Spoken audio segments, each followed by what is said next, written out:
আমার ভিডিওটা যারা দেখো তাদের অনেক অনেক থ্যাংক ইউ। দেখো আমি ইলিশ মাছ ভেজে নিলাম সর্ষের তেল দিয়ে। তারপর আমি এই পর্যায়ে রাইস, মানে এটা কাই কুকার তরকারি রান্নার, সেটার মধ্যে পেঁয়াজ ভেজে নিলাম।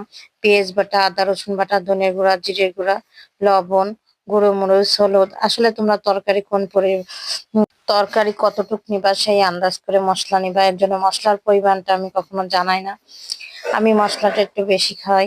তারপরে দেখো এই যে নতুন আলু, বেগুন, সিম, মিষ্টি কুমড়া নিয়ে নিলাম। সুন্দর করে এখন আমি কষাই নেব। দেখো আমি কষাই নিয়েছি, তেল উঠে গেছে।